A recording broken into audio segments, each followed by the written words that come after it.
당신이 지금 살고 있는 그 집, 팔고 싶을 때 정말 팔 수 있을 거라고 확신하세요? 2021년 고점에 집을 산 사람들이 지금 매일 밤 잠을 설치고 있다는 거 알고 계세요? 그 사람들은 집을 내놨는데 아무도 안 사요. 시간이 흐를수록 선택지는 점점 사라지고 있어요. 오늘 이야기는 단순한 부동산 조언이 아니에요. 당신이 모르는 사이에 작동하고 있는 시스템에 관한 거예요. 동탄의 한 아파트 단지. 지금 이 순간 매물로 나와 있는 집이 정확히 70채가 넘어요. 70명의 사람들이 같은 단지에서 동시에 탈출구를 찾고 있다는 뜻이에요. 근데 문은 하나뿐이에요. 이 숫자가 왜 중요한지, 그리고 이게 당신의 자산과 어떤 관계가 있는지 곧 알게 될 거예요. 먼저 한 가지 질문 드릴게요. 집이 안 팔리는 이유가 정확히 뭐라고 생각하세요? 대부분의 사람들은 가격을 낮추면 팔린다고 말하는데요. 현실은 그렇게 단순하지 않아요. 집이 안 팔리는 이유는 크게 세 가지로 나뉘는데요. 각각의 원인은 완전히 다른 결과를 만들어내요. 첫 번째 상황을 상상해 보세요. 당신이 저수지에서 낚시를 하러 갔는데 물고기가 단 한 마리도 없어요. 아무리 좋은 미끼를 써도 아무리 오래 기다려도 없는 물고기는 잡을 수가 없잖아요. 이게 바로 첫 번째 원인이에요. 당신이 사는 동네에 집을 살 사람 자체가 존재하지 않는 거예요. 지방의 소도시들, 미분양이 넘쳐나는 지역들, 인구가 빠져나가고 있는 곳들이 여기에 해당돼요. 이런 곳에서는 전세가가 매매가보다 높은 기이한 현상이 벌어지기도 해요. 이유는 명확해요. 사람들은 그곳에 살기는 해야 하지만 자신의 소중한 자산을 그곳에 묶어두고 싶지는 않은 거예요. 당신의 집이 이런 지역에 있다면요. 가격을 낮추는 것만으로는 문제가 해결되지 않을 수 있어요. 왜냐하면 매수자들은 싸다고 해서 사는 게 아니라 필요하다고 느껴야만 움직이거든요. 그런데 여기서 더 심각한 두 번째 원인이 있어요. 이건 정부 정책과 직접 연결되어 있어요. 당신이 가지고 있는 게 아파트가 아니라 빌라나 오피스텔이라면요. 상황은 완전히 달라져요. 지금 한국의 부동산 정책은 한 가지 명확한 메시지를 보내고 있어요. 똘똘한 한 채만 가져라. 이 말에 숨겨진 의미를 이해해야 해요. 당신이 가진 한 장의 카드를 어디에 쓸 것인가의 문제예요. 빌라나 오피스텔에 그 한 장의 카드를 쓸 사람이 과연 얼마나 될까요? 거의 없어요. 이건 그 부동산이 나빠서가 아니에요. 정부가 만들어 놓은 게임의 규칙이 그렇게 설계된 거예요. 취득세가 중과되고, 종부세가 중과되고, 양도세가 중과되는 구조에서 누가 빌라를 선택하겠어요? 당신이 빌라를 싸게 내놓으면 팔릴 거라고 생각한다면요. 한 가지 실험을 해보세요. 그렇게 말하는 사람에게 그럼 당신이 사시겠어요? 하고 물어보면요.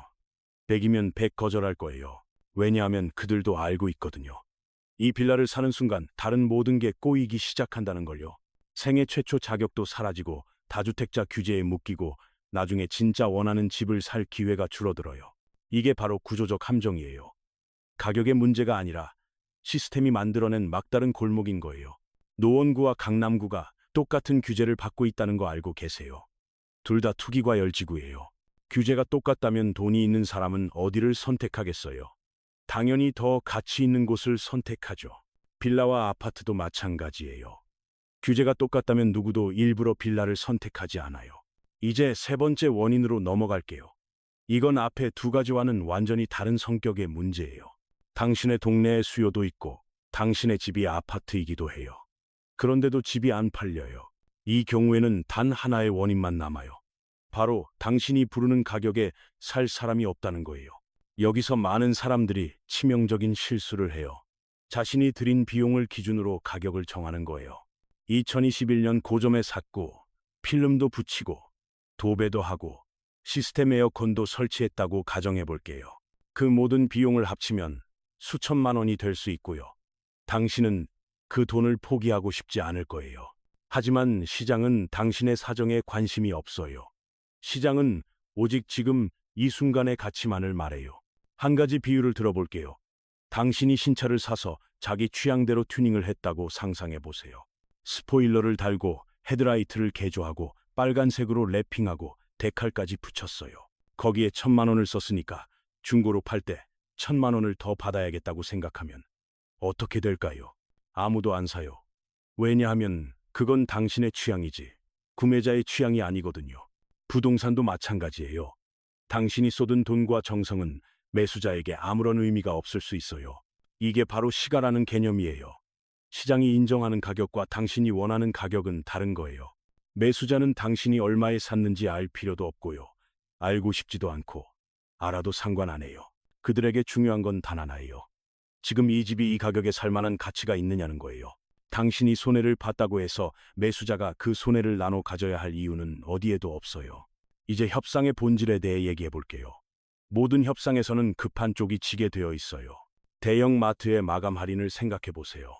처음에는 10%, 조금 지나면 20%가 돼요. 문 닫을 시간이 다가오면 30%까지 내려가는데요. 마트가 돈을 벌고 싶지 않아서일까요? 아니에요. 마트는 내일이면 이 상품의 가치가 사라진다는 걸 알기 때문에 오늘 파는 거예요. 지금 집을 팔아야 하는 당신의 상황을 냉정하게 점검해 보세요. 당신에게 시간이 얼마나 있어요? 이미 새 집을 계약했고요.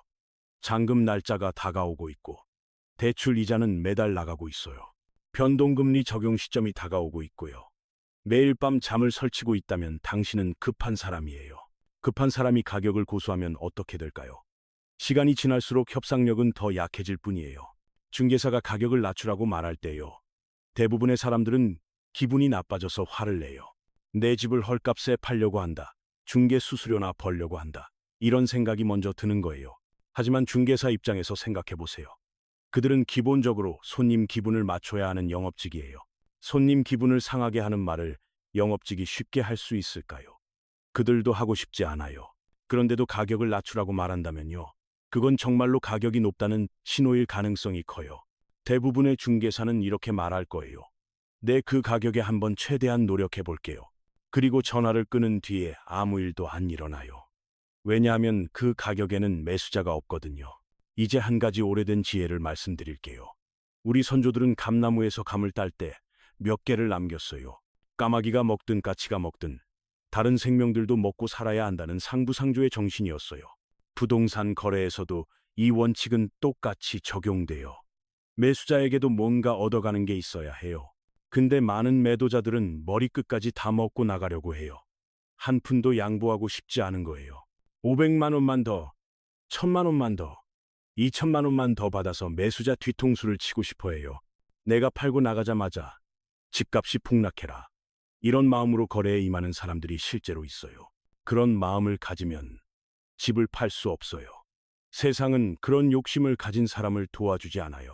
욕심을 부리면 부릴수록 모든 게 꼬여 보이고요. 기회는 점점 멀어지게 돼요. 반대로 욕심을 조금만 내려놓으면 일이 술술 풀리기 시작하는 게 인생의 이치예요. 물론 이 말 듣고 기분 나쁘실 수 있어요. 내가 손해본 금액이 얼만데 그걸 포기하라고요? 인테리어에만 3천만 원을 썼는데 그걸 그냥 버리라는 말이에요? 그 마음 충분히 이해해요. 하지만 냉정하게 생각해 보세요. 당신이 손해본 걸 매수자한테 분담하라고 할 수 있어요? 매수자 입장에서는 당신 집만 있는 게 아니에요. 옆 단지도 있고 다른 동네도 있어요. 그들은 당신의 사정에 관심이 없고요. 오직 자신에게 가장 유리한 선택만 할 거예요. 이제 실제로 집을 판 사람의 이야기를 해드릴게요. 이건 안양에 있는 빌라 이야기예요. 다주택자 규제가 극심했던 시절, 종부세가 엄청나게 부과되던 때에 그 빌라를 팔아야 했어요. 세입자한테 이사비를 주고 내보낸 뒤에 집을 공실로 만들고 도배와 장판까지 새로 했어요. 최대한 깔끔하게 준비해놓고 매물로 내놨는데요.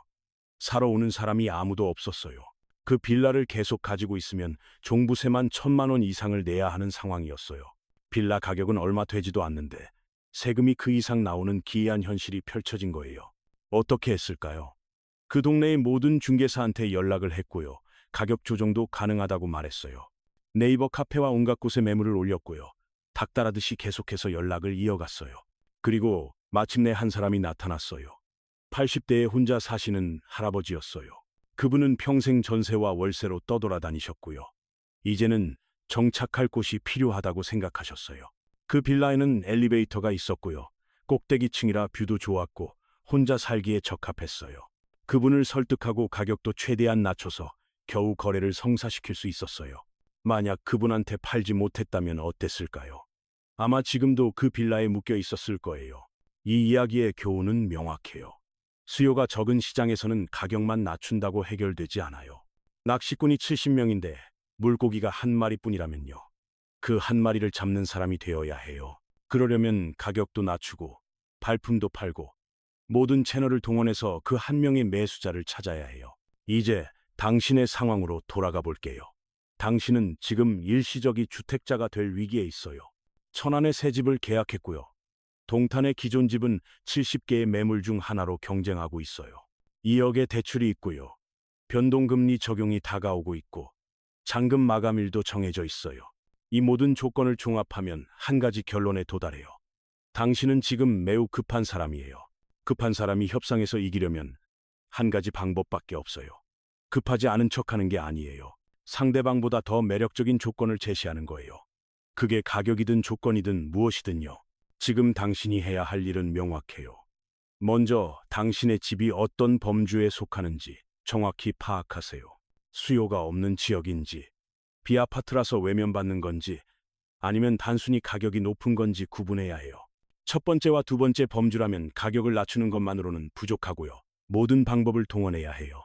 세 번째 범주라면 시장이 인정하는 가격으로 조정하는 게 가장 빠른 해결책일 수 있어요. 중개사가 가격을 낮추라고 할 때 화를 내지 마세요. 그건 시장이 보내는 신호예요. 당신의 단지에 70개의 매물이 있다면요.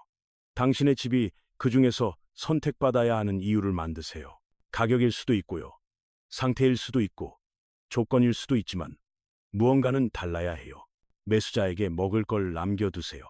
머리끝까지 다 먹고 나가려는 욕심은 거래를 막아요. 당신이 손해를 봤다는 사실은 슬픈 일이지만요. 그걸 매수자한테 전가할 수는 없어요. 손해를 인정하고 빠르게 정리한 뒤에 다음 기회에서 만회하겠다는 마음가짐이 필요해요. 지금 이 순간에도 수많은 사람들이 집을 팔지 못해서 밤잠을 설치고 있어요. 그들 중 대부분은 시장의 신호를 무시하고 자기 기준만 고집하고 있을 가능성이 높아요. 시장은 당신의 사정을 봐주지 않아요. 시장은 오직 수요와 공급의 균형점만 찾아가요. 당신이 그 균형점보다 높은 곳에 서 있다면요. 아무리 기다려도 매수자는 올라오지 않아요. 당신이 내려가야 해요. 그게 싫다면 시간이라는 비용을 계속 지불하게 될 거예요. 대출 이자, 기회비용, 정신적 스트레스, 이 모든 게 시간이 지날수록 누적되어 가요. 결국 나중에 더 낮은 가격에 팔게 될 수도 있고요. 그때는 지금보다 상황이 더 나빠져 있을 수 있어요. 부동산 시장에서 살아남는 사람들의 공통점이 있어요. 그들은 현실을 빠르게 인정해요. 욕심을 내려놓고 시장의 흐름에 맞춰 움직이는 사람들이 결국 다음 기회를 잡게 돼요. 지금 당신의 선택이 앞으로 몇 년간의 재정 상황을 결정할 수 있어요.